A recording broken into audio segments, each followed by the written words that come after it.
Just to kind of get started, so this presentation is going to be about autonomous farming, more specifically autonomous tillage, and kind of the direction that John Deere is going here the next few years. So just to do some introductions, so I'm Jeff Perkins. I'm the Product and Technology Manager for C&B.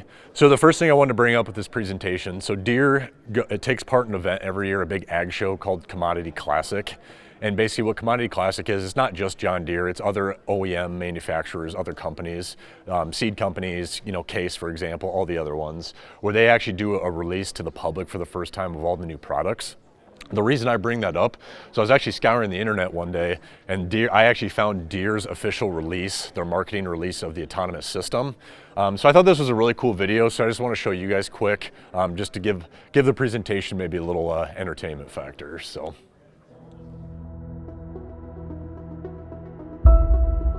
Every sunrise brings opportunity. Each field holds potential, waiting to be unlocked. Welcome to a new dawn in farming. John Deere Autonomous Tractors. Precision, power, possibility.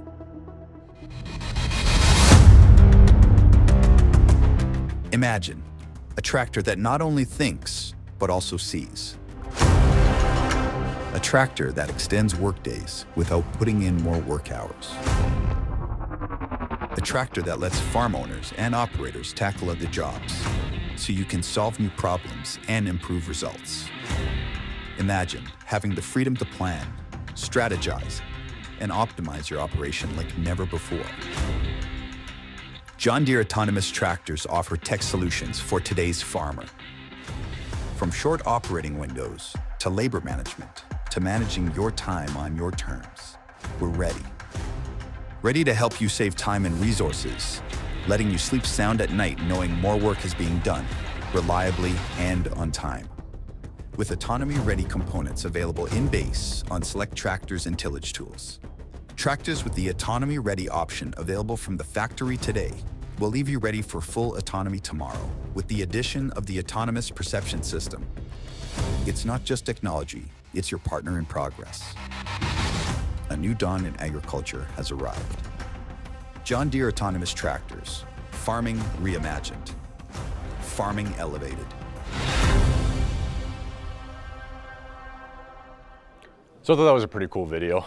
Got me a little excited about the product when release started to happen. So I put together a metaphor to kind of walk through the steps of preparation for autonomy, and that's kind of one of the main themes of this class is what can you do in 2025 to get you ready for the next few years going forward. So the metaphor I used, hopefully it's not cheesy, but basically the goal with preparation for autonomy is planting strong roots for success for the next few years of getting ready with autonomy. So as you see from the images I have here, I point out two things. The first one is Operations Center, and we talk Operations Center mobile, but also Operations Center on the web as well too. The reason we bring that up is you'll see here in the next few slides is the work plans, a lot of the monitoring of machines and adjustments that you can make with this autonomous system. Operations Center is going to be at the forefront of a lot of those features. The second part of it, guys, that I'm going to touch on here is, so you notice a picture of a G5 display, a new Starfire receiver, and then also a modem. Those are a lot of those precision ag tech components that are going to be a lot of the compatibility side of things, but also give you the most out of this autonomous system. So what is the system? What does it do? How does it work, right? What is this autonomous tillage system? Essentially what it is it's a 16 camera perception system that is going to be mounted on the roof of the cab of the tractor. What is it going to do to make it work? It's going to utilize a lot of those advanced tech features we have today to basically build it into a system that I would say is meant to replace the human brain. So what you see here is AutoPath, which is going to be AutoPath from boundaries, which is going to be your guidance plan to give this tractor an understanding of what lines it needs to follow throughout the field. And then you're also going to notice what we call work plans. Work plans is essentially that method of communication that is going to go from the operations center to the tractor to basically give it its playbook of how it needs to run in the field. The other two pieces of tech that are important, and I like to call them building blocks for autonomy, is one, TrueSet. TrueSet is basically the tillage piece of technology that will allow you to make adjustments to a field cultivator, for example, through the display without having to get out and manually adjust any single point valves and things like that. And then last but not least is what we call auto-track turn automation. So like I said, right, this system is meant to replace the human brain and run on its own.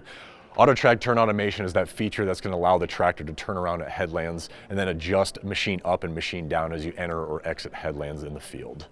Now, I make a big point of this because I've been around the autonomous system for about 4 years, my time with John Deere and also my time with CMB. The number one most important thing on a research and development side that Deere has been at the front of their minds is absolutely safety first and foremost. So I'll talk about some of those safety components here in the next few slides. And I actually got kind of a funny little video to show you guys to show you how aggressive the enhanced braking system is on an autonomous tractor. So why would someone use autonomy in the first place, right? Why would you invest money in this system? A couple features here, right? The intent of the autonomous system is to extend your workday past normal working hours. So I don't know if many customers are going to be doing spring tillage at 3:30 a.m. A lot of people, right, are going to be done for the day, probably sleeping at that point in time. Well, the intent of this system is to utilize more of that 24-hour workday to actually allow yourself to get more of an ideal planting window to hopefully get your spring tillage done sooner. A couple other really good things that are important to point out here. So I say getting better every year. It's important to know with autonomy in 2025, it's still very much in a limited production kind of R&D type phase.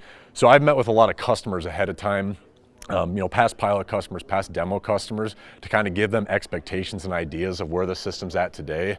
I would say if any customer that's going to run it in 2025, don't have the expectation it's going to run for 24 hours straight and you'll never have to look at the tractor again.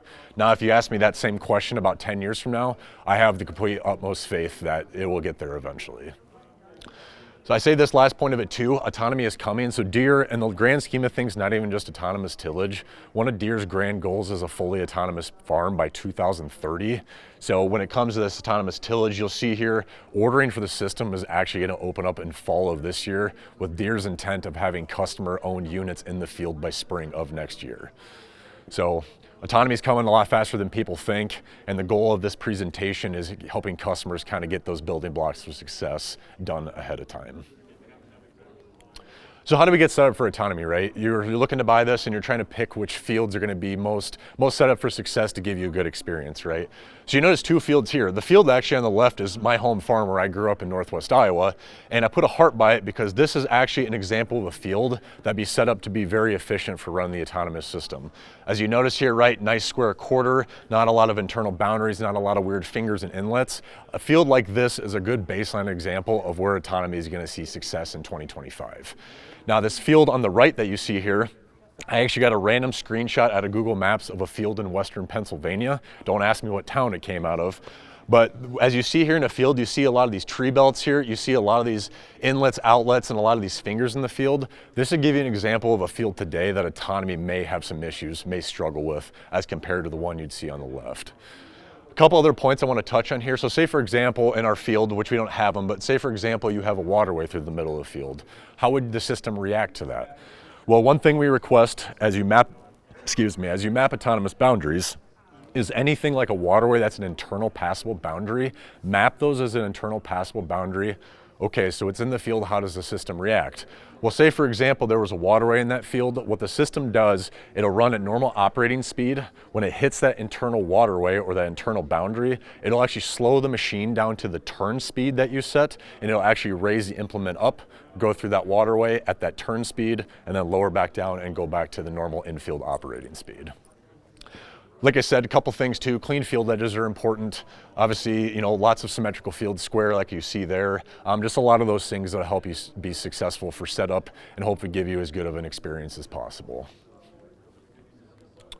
So I talk about boundaries and fields, right? So one of the new features with this, and this is where Operations Center becomes very important as well too, Deere actually released a new style of boundary for this system called autonomous capable boundaries. So in the two images you see here, the one on the left, you notice it's autonomy quality here. That's actually what it would look like in the Operations Center version. And on the right-hand side, when you're actually physically mapping a boundary with a gator or a tractor, for example, that will actually tell you that your boundaries are autonomy capable and basically set up to run this system, run the self-driving tractor. So we talk about some of the prerequisites that are required, let's say on the gator side of things, say you're trying to outfit a gator to map some boundaries. What Deere is requesting today is either a Starfire 7000 or 7500 receiver on the actual gator itself with a version of an RTK correction source. That could be radio RTK with the base station tower, or it could be the satellite or Starfire RTK as well too. The other point of it that's important to know too is the display piece of it and the actual gator itself. Deere is requesting with the latest and greatest software to either have the latest and greatest Gen 4 display or that new line of G5 displays as well too. So, okay, our field is mapped. Our autonomy boundaries are happy, they're healthy, they're capable, they're ready to go, right? We get an operations center.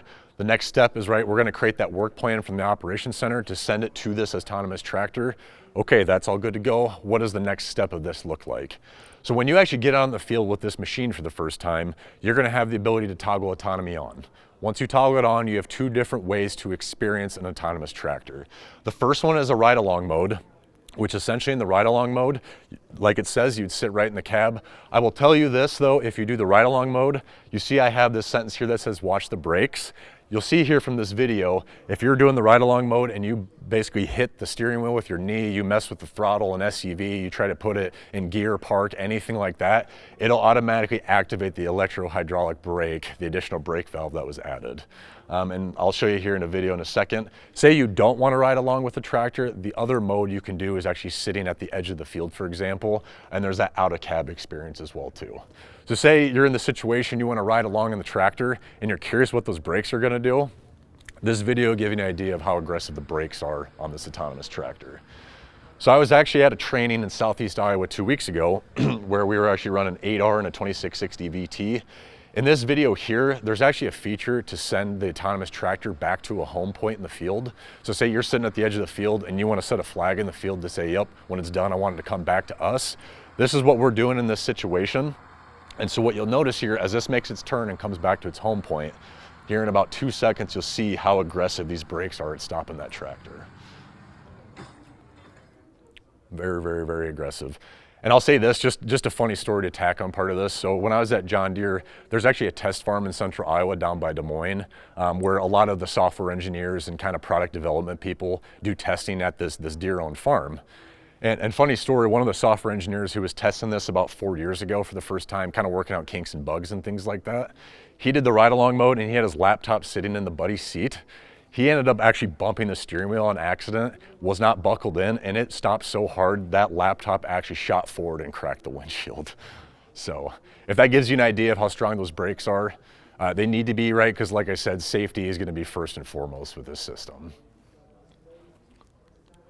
Okay, so we're at the point now, the tractor is up and running. We're sitting at the edge of the field in the truck, kind of watching it do its thing, right? What features, what can you analyze, what can you look at when this machine is running through the field? So as you can see here on the picture, the phone on the right, that's your Operations Center mobile. And they give you a couple things you can monitor with the system while it's running through the field. First and foremost is productivity, right? How efficient is the system? How many acres per hour are we running this system? And a really cool feature that I like with autonomy is it actually gives you a baseline estimate based upon the size of field and that productivity measurement when an estimated time for completion is going to be on that specific field. So say you have something running in the middle of the night, you get an estimated time of when you think the tractor is going to be done. That'll maybe give you an idea of when you need to go out there, either A, turn the tractor off, or B, move it to the next field too. A couple other things you can monitor as well too, which none of these are actually new to the autonomous system, but features that are important today. So like you can see here in this picture, you can monitor fuel, how much fuel is remaining, how many hours on the tractor, a lot of those features that have been available today. A couple other things you can do with the autonomous system today. So say, for example, you want to do the ride outside of the cab, you want to sit at the edge of the field. You're going to go into the display, you're going to turn autonomy on, and you're going to say, I want to sit outside of the cab at the edge of the field, for example. What you would do in that situation is once you get to the point where you're outside of the cab ready to start the machine, you'll notice this button here that says Start Autonomy. When you hit that button, there's a safety prompt that comes up on your phone saying, hey, we're ready to start autonomy. Are you ready, essentially? What you'll do is you'll swipe to start autonomy, and then the system will run through about a 10-second startup procedure where the hazards start flashing, the horn starts honking, basically telling you, hey, we're going to start autonomy in 10 seconds. Be prepared for this system to start going. Last but not least, as the system is running through the field, There are a couple adjustments for 2025 you can make today. They are adding additional features, but as of 2025 today, you can adjust what that turn speed is going to be, or also right that speed as you go through a waterway, for example. You can also adjust the infield operating speed, say you want to go 7 miles an hour, for example. And then last but not least, you can actually adjust the depth of the machine. So you want to run the disc 3 inches in the ground, but it's set at 2. You would have the ability from the phone to actually adjust that depth using that TrueSet system. And the other thing I'll add to this too for adjustment piece of it, so let's use a 2660 VT, for example, right? There's other things you can adjust in that system other than just the depth. You can adjust basket pressure, disc gang angle, and things like that. As of today in 2025, you aren't able to adjust those out of the Operations Center mobile. The workaround, and they're working on it, but the workaround today, so what you'll see here is we have something called RDA. Basically, if you have the latest and greatest software, Deere has a new feature called the Remote Display Access Control. So you can actually RDA into the display and gain access to like that TrueSet page, for example, where you can adjust your basket pressure, adjust that gang angle, and those features. I know, like I said, here in the next few years, Deere's gonna look to add those things, but for 2025, not quite yet available, so. Okay, so let's talk about the compatibility piece of it, right? And like I said, on this one pager, I outline all this as well too to help give you guys an idea where tractor compatibility for the perception system sits today. Like I said, ordering for the system will open in fall of 2025, so these are kind of Deere's baseline, let's call it compatibility requirements. You'll see here model year 20.5 or newer 8R and 8RX. That 20.5 is the new style of cab with the new electrical architecture. Same reason with the model year 22 or newer 9R, 9RX. You probably noticed here there is no 9RT. Deere does not have compatibility quite yet for autonomy on a dual track tractor. A couple other things to look at here too, guys. So we talk about the tractor tech that's needed as well. Integrated G5 display, which is basically that G5 command center display mounted right in the armrest, along with the G5 advanced license. The G5 advanced license is what would unlock the AutoTrack turn automation, for example. Second part of it on a receiver requirement, so on the tractor side of things, Deere is looking at a Starfire 7500 integrated with, of course, an RTK correction source, whether that be the Starfire or the radio RTK. And then last but not least, Implement Ethernet. So Implement Ethernet is also new for model year 25. It's available on a brand new tractor out of the factory or as a precision upgrade kit. But essentially either this or even the new style of SeedStar 5 planners, all of that data that's going back and forth between tillage tool and tractor, if you were not gonna run Ethernet and had an old style of G4 display, all of that data going back and forth kind of had crashing issues with the display. So to allow all this new data via fiber optic cables and Ethernet, that is also one of the tractor requirements to run the system. So then we look at tillage compatibility, right? What tillage tools are going to be available to make this work in fall of 2025 for ordering? Where Deere's looking at today is 2230 floating hitch field cultivators with TrueSet. All of these require TrueSet up to 60 foot wide. Now, I'm sure you're well aware, we actually make larger than 60 foot wide field cultivators. We go all the way up to 70. The reason they're not yet available on larger implements is Deere is working on something called width perception to help with jackknifing, some additional safety R&D features that Deere just hasn't quite got there yet. Other machines that are available, so the 2660 vertical till disc, that is basically available anything up to the largest 50 foot machine, 3-section or 5-section with TrueSet, of course. High-speed disc-wise, so the 3-section 2680H high-speed disc, which is our most common, that is actually the previous iteration of high-speed disc. The reason I say that, so you see here on the right, new HSDs for model year 25, Deere redesigned the high-speed disc, new nomenclature and actually some adjustments to basically the gauge wheel mounting, some frame durability improvements, because in the past, one of the issues we saw with the high-speed disc was actually there's a half-clamp pivot style bushing where we saw premature wear. So there were some serviceability issues, kind of some durability type things. So Deere actually completely redesigned that high-speed disc for model year 25. So say for example, in the past you had a 45 foot high-speed disc, a 2680H. The new name for it now would be HSD 45. And then last but not least, for the people who would want to run this in fall tillage, for example, a 2430 chisel plow, that will be one of the first offered tillage tool pieces for the system. That goes up to 40 foot wide. We make larger than that. The reason being we don't go that large is the same exact reason on the field cultivator. And then last but not least, so you have the tillage tool set up ready to go. What additional components need to be added to that cultivator, for example? Deere has what they call as an autonomy kit. What comes in that autonomy kit is additional LED lights and harnessing that actually goes on the machine itself.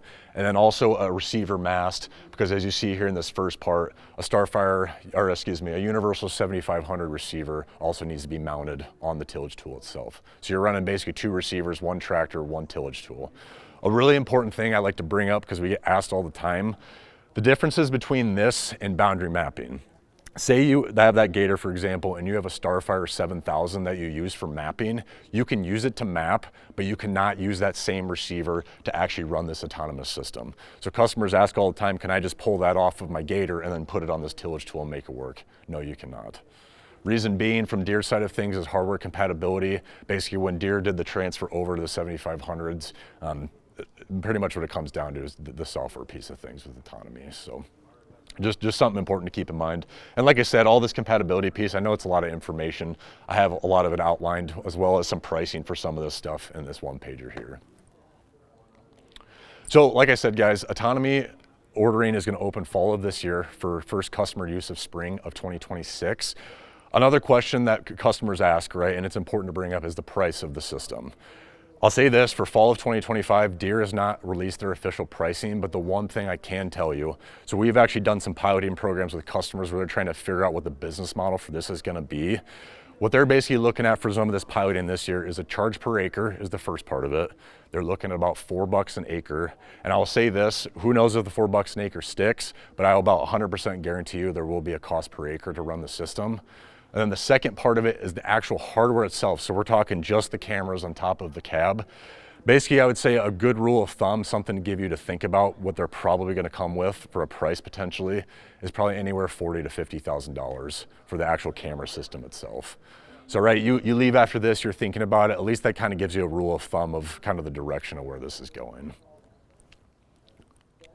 So like I said, in summary, right, what are the things we can do today to get us ready for autonomy in 2026, right? The first part of it is prepping those boundaries to be autonomous capable. So there's a lot of pieces that goes into that. Getting that gator set up and ready to go with the correct receiver, the correct display, those licenses that go associated with it, but then also getting integrated with Operations Center and understanding the process of what it takes to map those boundaries. Once you get done with that piece of it, the second piece of it is working with your local salesman to understand this is the equipment we have today. What do we need to adjust or make changes to this equipment to get us autonomy ready for when it does release in fall of 2025?